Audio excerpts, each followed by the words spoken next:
there's also the aspect of these younger kids that are on JobSeeker, and they're quite happy to get, sit at home and not work. So there's a bit of laziness there too, I think, which is, they're getting a handout. So, if they don't have to work, they're not going to work, the young kids.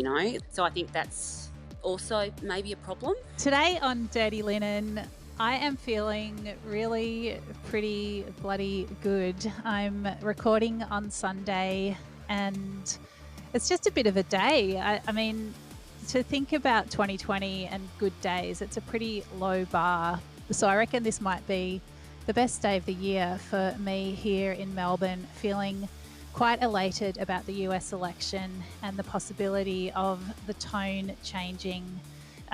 Decency, dignity, truth, science seem to be concepts that will come a little further to the fore, which I'm feeling really good about. We've also had another announcement from Premier Dan Andrews in Victoria that restrictions are further easing and, things are looking a little bit brighter.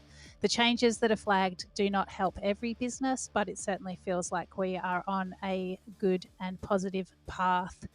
I'm speaking today to Chantal de Fraga, who owns 3 pubs in Richmond. And when I think about Richmond, I do think of pubs. It's one of the pubbiest suburbs in Melbourne. We can see if Chantal agrees. But we are speaking specific. We're going to check in about a whole bunch of stuff. But Dirty Linen this week is returning to its original concept, which is that we get on an issue and we stick to it for a week. And the issue that I wanted to hone in on for this first week of returning to topics is staffing. Quite predictably, as soon as Melbourne hospo started to reopen, staffing became a huge issue. People are finding it hard to get staff, and I know that Chantal and her businesses are in that position. So, Chantal, it's been a long introduction, but first of all, welcome to Dirty Linen. Thanks for having a chat. Oh, pleasure. Thank you for talking to me. But yeah, so we've got 3 venues in Richmond. We've got 2 that are currently open, the Kingston Hotel and the Swan Hotel. Our 3rd venue has been closed for renovations for 12 months, so that hasn't been operating. And I'll probably speak about the other 2 first. So we initially had staff of 90 before COVID, and then we're now down to 25 that we were able to keep on JobKeeper. Because a lot of the casuals decided to, go on JobSeeker. It was better for them. So then, and trying to hang on to our staff during COVID was quite challenging because, we didn't know how long this was going to last, and trying to keep them engaged and wanting to hang on in the industry, because I think we've lost a lot of great people in hospitality because they've diversified and gone and got other jobs. So it was very challenging, but we were lucky we've held on to our managers, to our great chefs and our key people. But since reopening, we've had to be very careful about how many hours we can open, because we only have this. Our staff are getting slammed because we've only got such few staff. So therefore, we want to employ people and are desperate to employ people. So what's happening? I mean, are you putting out ads and you're not getting responses? What's happening? Oh, we've done all that. Yes. Yep. No. We've done all that, and a lot of people, as people in hospitality will know, a lot of our staff are internationals. They're travellers, and they've all gone home. So a lot of our staff would have been made up of that mix of people, and also I do think that some professional hospo staff are still waiting for some venues to reopen, and I think. They're wanting to be loyal to their employers. So I think there's a little bit of that. And I think people have diversified and have gone to different industries. And also from the ads that we've been putting in lately, they're really young. So they're 18 to 22-year-old kids that are just out of uni or school. And they're looking for a second casual job. And they're coming from probably McDonald's or Subway or supermarket chains. So they're not necessarily they're not, but look, we can train them up, but I do think that's my thoughts on why we're having a bit of a staff shortage. And I've spoken to a lot of people in the industry, and they're sort of saying exactly the same thing, that they find it really hard to find, really experienced hospitality people that want to have jobs, which surprised me. I thought we would open and we would have heaps of people that were desperate, to have a job, and we want to employ people. We want to, and with the public house opening, that's got capacity of 450 people in that venue.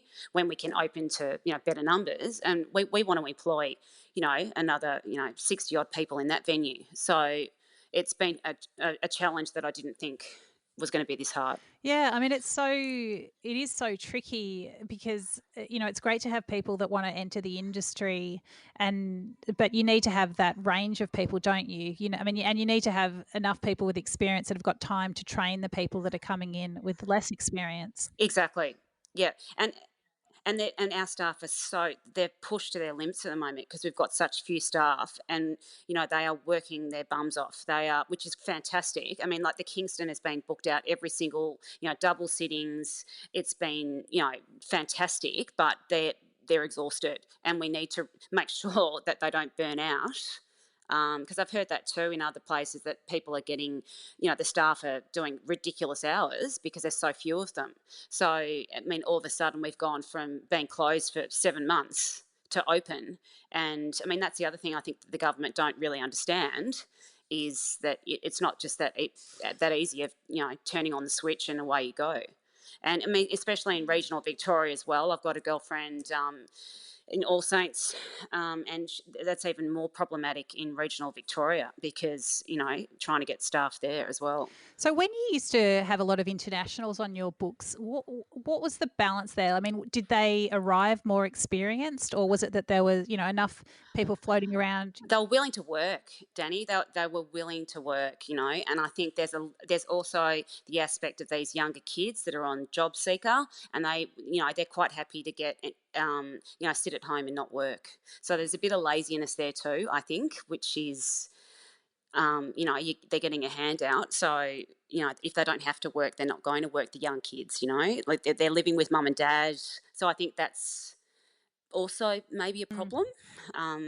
Yeah, it's a tricky one, isn't it? You just and I guess as JobSeeker reduces that little bit, I wonder if more of those kids will want to work. I know. I also think probably when we get to that point where JobSeeker and JobKeeper does filter out, we will have better calibre of people wanting to have jobs. But the thing is, we desperately need the JobKeeper to help us stay afloat. I mean, we're still, we're running our businesses at such limited numbers, and when we have to start paying back rent and all that, loans, etc., it's going to really hurt. So it's a really challenging dilemma that I think a lot of people are in the same boat.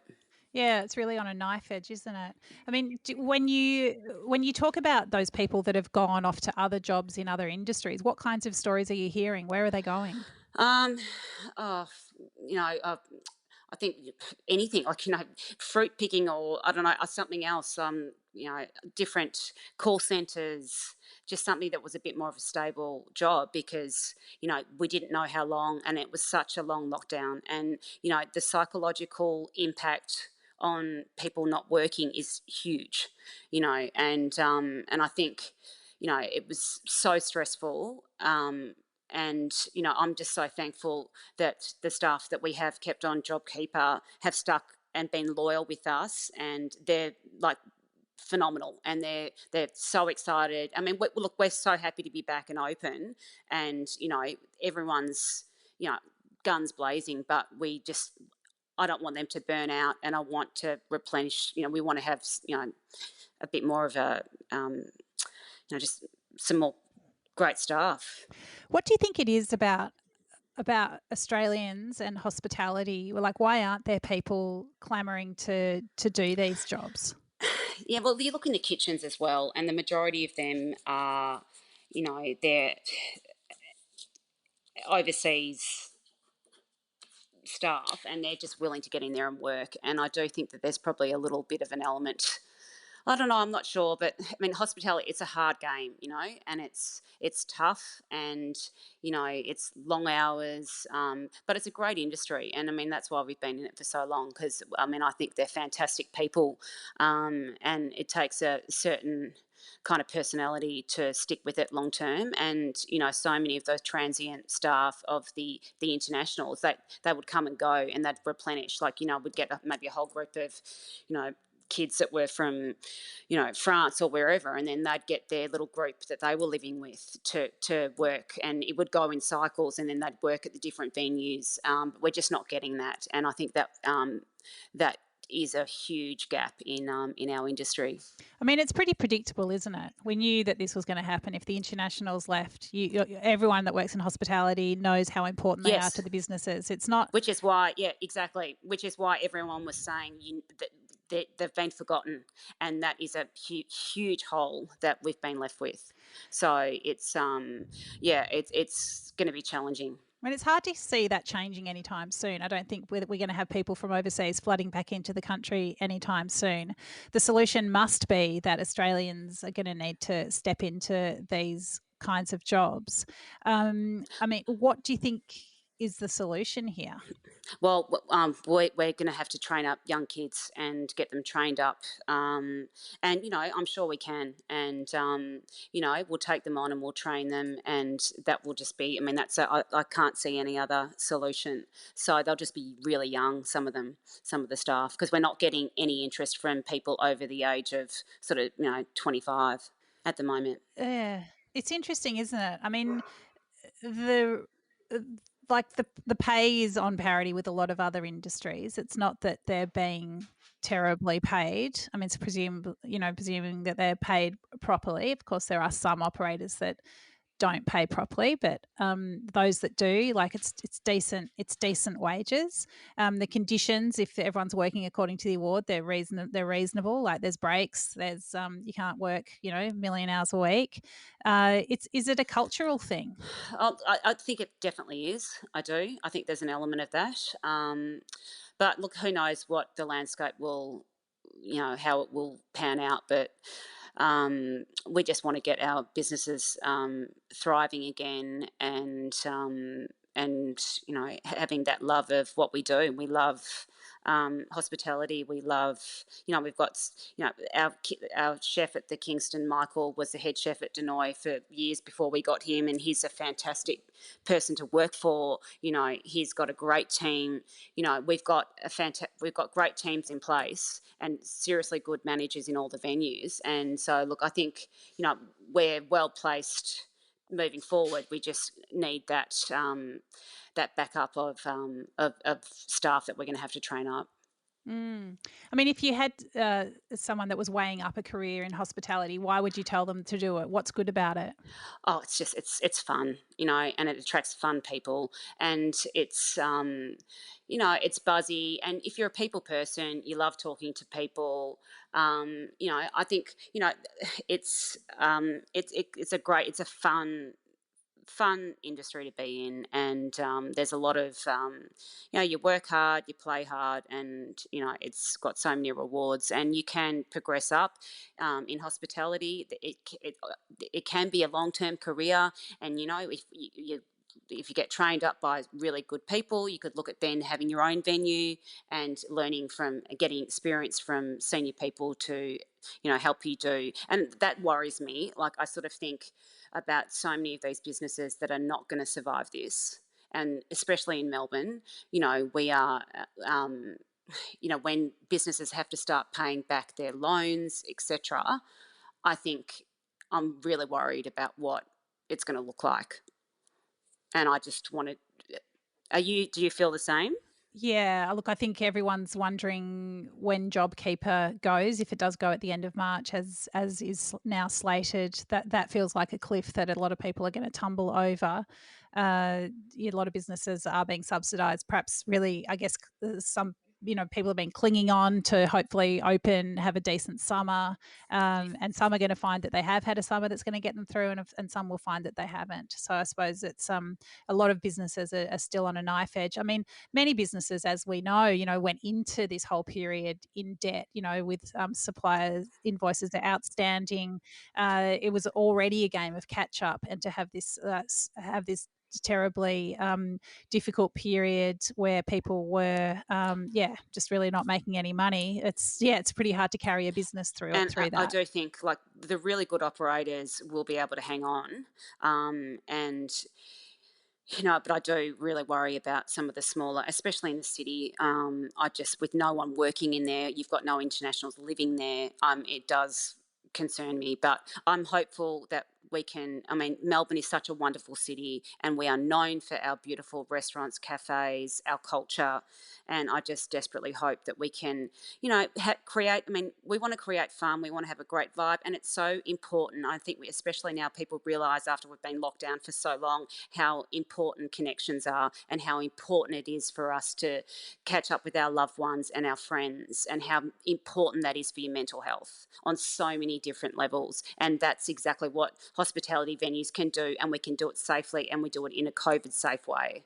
And I think it's integral to our community. And, our pubs are community hubs. We have regular people that, we have, Ross does the trivia on a Tuesday, and it brings our communities together. And it's, I think you can't underestimate how important that is to our community. I think the other thing as Melburnians who dine out is that we expect things to be of a certain standard. And one of the things that concerns me regarding the staff shortages is that you will get those young people, however keen they are, they won't have the experience, the service experience won't be as smooth. Perhaps things will be a little bit bumpier in the kitchen. I mean, I'll tell you what's going on in my family today, Chantal, is that my 15-year-old daughter is doing her shift at a cafe, at a local cafe. And I said to her last week, like, this is the time, like, go get a job. Like, everybody is hiring, and they often wouldn't hire someone who's got no experience. You'd be a bit of a liability when you start, but this is the time to try to get your foot in the door. And I mean, if I think about her at this local cafe today, I mean, God knows what she's up to. I don't know how many. She certainly can't carry 3 plates, but she's Yeah, but I love the fact that she's a go getter and she's going to do it. It's fantastic. I think that's wonderful. And I mean, we're well and truly prepared to train up any staff that want, that are serious and want to give it a go. But look, the other thing I sort of, what I've noticed since we've reopened, because especially with these new numbers, it sounds great having 40 indoors, but you have to have them spaced out if you've got, your X amount of rooms. So we're limited staff. They're running their bums off in any way. And then it's almost like you need to employ a COVID safe staff member just to make sure that people are, when they get up and go to the toilet, that they're wearing their masks. And we're not getting any, it would be helpful if we got an additional subsidy from the government to allow for that payment of that person, like your limited staff. And I think that's also a challenge. I mean, that's our temporary challenge, that I've sort of found. We all want to do the right thing. We all want everyone to do the right thing. And I think that's a really good point. I think especially when if I think about my daughter in this cafe today, I mean, she knows the Vegas things about sanitizing and that, but I mean, you wouldn't want, it's a lot to think that a green staff member is going to, firmly tell a customer that they need to put their mask on, or firmly tell a customer that they need to wait. Well, especially after they've had a couple of drinks. Yeah. Absolutely. It's just not going to happen. They've had a couple of beers, and it's like, exactly. So, but look, most people, I would say on the whole, most people have been really great with, they're happy to do their sitting their hour and a half, and they make the most of it. They're so excited to be out, and they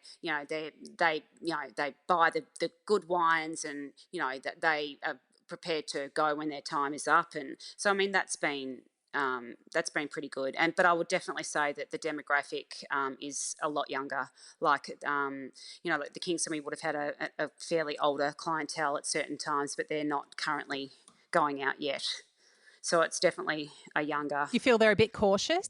I definitely, yeah. And speaking probably with some other people I know too, they would say the same thing.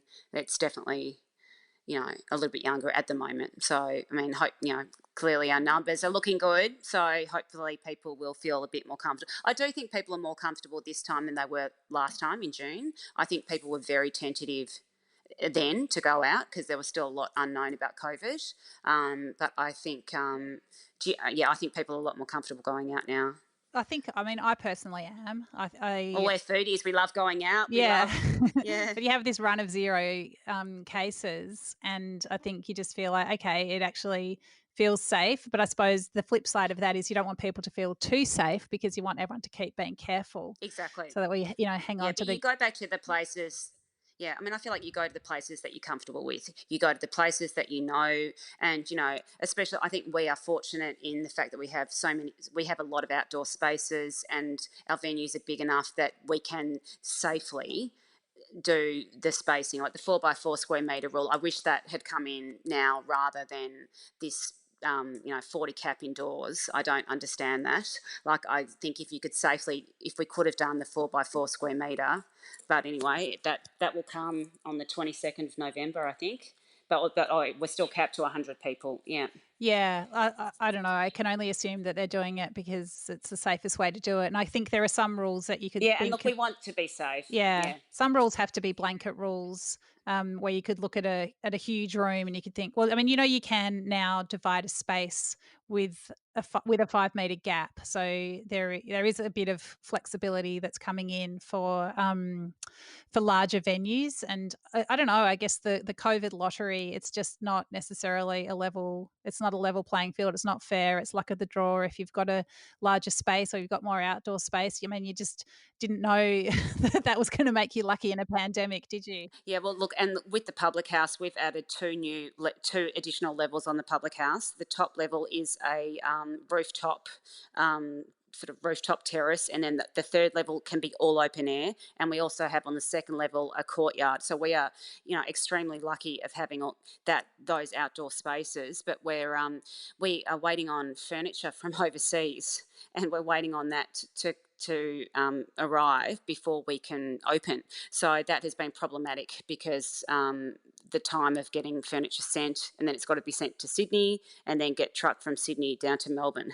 So there's all those, but it'll be a fantastic space once we can open with the outdoor. So I mean, you've got to be thankful for what you've got and work with what you've got. But you still want to have atmosphere, you want to have ambience, you want to have that's why people dine out. They want to have a nice experience, and it's quite challenging if you've got a larger venue and it's and you cap to 10 people in a room, but we're doing our best. Well, look, I think that's on the diners as well. It's like diners have to bring their own cheer and bring their own atmosphere and understand what the restrictions are. It's got to be a partnership. One of the things that I've heard over the past week, Chantal, that has really just like gets me in the gut is no shows and diners that are booking but they're not turning up to honour those bookings. Have you had any issues with that? No, thank God. So no, but we did in June, and that was crippling. So this time round, we didn't used to take credit card bookings, but we have since we've opened this time round because I mean we're fortunate we haven't, but that would be horrendous if you've got a small restaurant. I just my heart breaks for people like that. It would be horrendous. But that's so good to know that you had that issue, and you've solved it with taking credit card details. That's really instructive for anybody who's wondering whether or not they should do that. And I guess you're a pub. It's not a formal restaurant, but to know that your customers will accept that because they understand, and then they'll honour those bookings. I think that's really great. That's really heartening. But look, it's not something we wanted to do. There's no Yeah. reason not to do it, Mm. of course. Yeah, but these are the circumstances, aren't they? And look, I mean, that would be, I just think that would be horrible for venues.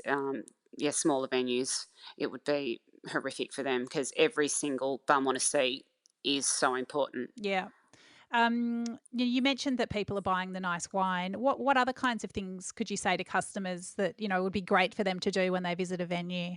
Would just be respectful and just be look. We're a bit rusty, We have been, our staff, even though they're seasoned hospitality people, they haven't worked for months. So it takes a little, which is probably, I guess, in hindsight, looking at what we were allowed to do when we opened, it's probably not a bad thing that we had the limited numbers, because it gave us a little bit of time to breathe. Because I think it's given us incremental steps to get back into the swing of things. But I would say on the whole, most people have been really good. But just, if you're told to wear your mask, please wear your mask and don't yell at the staff.